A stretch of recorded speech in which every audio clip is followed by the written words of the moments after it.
Welcome to Smex Ed. Class is in session. I'm your host, Amanda King, and I'm here to teach anybody who wants to fucking listen how to have the audacity to say fuck it to societal standards and live their most authentic life. This podcast is dedicated to bringing the sexual conversations we have behind doors onto the main fucking stage. Because sex, masturbation, squirting, guess what? It is all normal. And by bringing these conversations to the forefront, we help people feel less alone in this world. We help them feel safe. We help them gain their power back. We help them step into their confidence and express themselves sexually in this world unapologetically. Because it takes fucking audacity to be your truest self. And we have a boatloads of audacity all up in this bitch. So let me ask you this.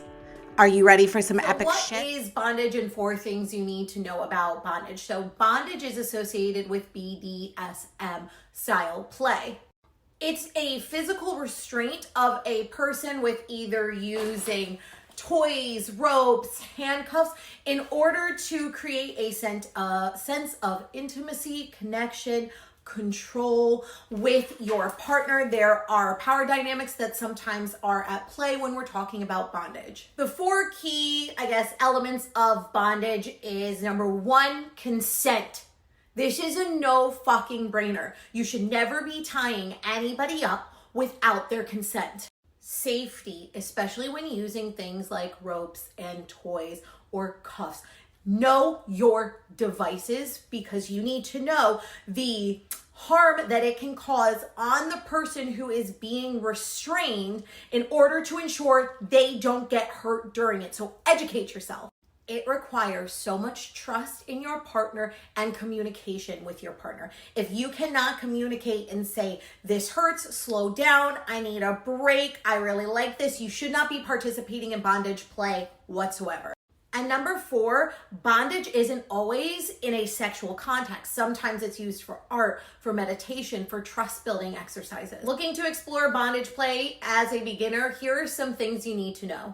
Educate yourself, not only on the equipment that you are using, but on the anatomy of the human body. You need to learn about the joints in the body so that you are not restraining someone in a way that can harm them. You should know the areas of the body that have the most nerve endings for the same reason. And you should know how to restrain someone without impeding their circulation. You need safe circulation during bondage. Number 2, communicate with your partner prior to the bondage session about your hard limits, your areas that you don't want them to tie you up, safe words just in case you get overwhelmed or scared during that would make them stop.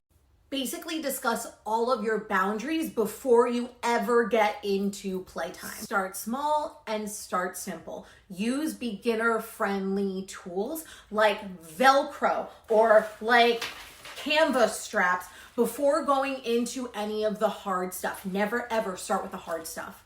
Limit your restraint time. For example, start 2 to 3 minutes, then work your way up. Don't just handcuff your partner to the bed and leave them strapped there for 30 minutes at a time for your first session. Increase the time each session so it gives both you and your partner time to acclimate to what you guys are doing, the equipment you are using, your body cues, your communication cues. Number 4, have safety tools ready just in case. For example, a knife or scissors so you can cut off the restraints if your partner starts to feel overwhelmed or is complaining of pain. If they are complaining of any pain, you stop play immediately. They should not be in pain. Make sure to monitor your partner's pain level and uncomfortableness level and circulation level during bondage play. So saying, how does that feel? Is it too tight? Do you need me to loosen those for you? Are you okay? Stay away from risky areas like the neck and or the ribs or torso that can constrict breathing because that is not what we're trying to do here and you could harm your partner. Number 5, aftercare is a must. You must debrief after your session. And I think this goes for any new sexual experimentation that you and your partner are exploring. You talk before, you talk during, and then you sit down afterwards and say, hey, this worked, this didn't work, this was too tight, I didn't like how this made me feel. Being able to debrief is going to help your future sessions be better, and it's also going to make each partner feel seen, valued, and heard during the experience because they're able to voice their concerns and their feedback after.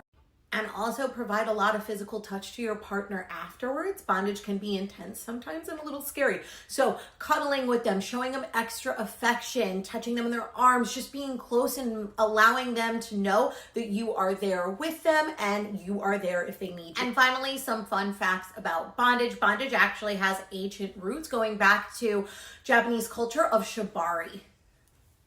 And its ancient origins, it wasn't to do with anything sexual. Shibari is an actual art form. Another fun fact is that bondage can cause chemical reactions in your body. So it can release endorphins, oxytocin, dopamine into your bloodstream.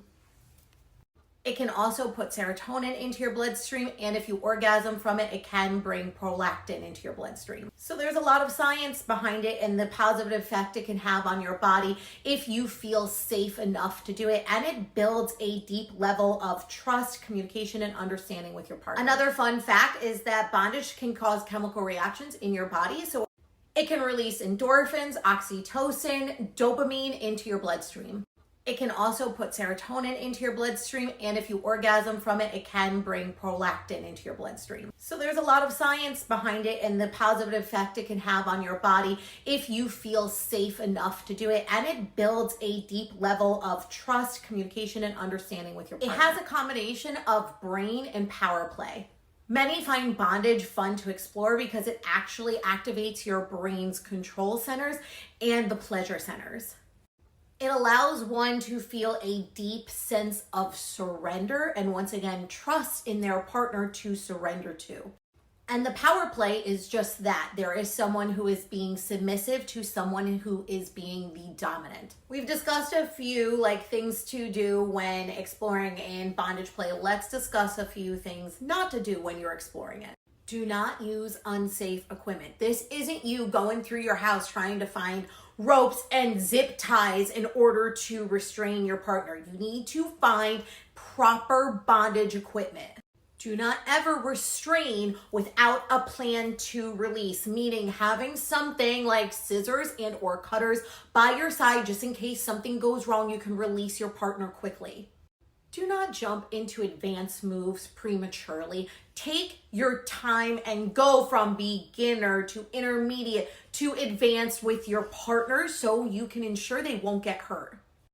Do not set up playtime in an unsafe environment, meaning an environment where there is a lot of clutter, where things can get entangled in your body. Make sure it's in a safe environment that is clutter-free. And that is all that I have for you guys today. As always, if you have any follow-up questions, feel free to snap me, send me a DM, whatever tickles your fancy, and I will come back up another day and discuss them.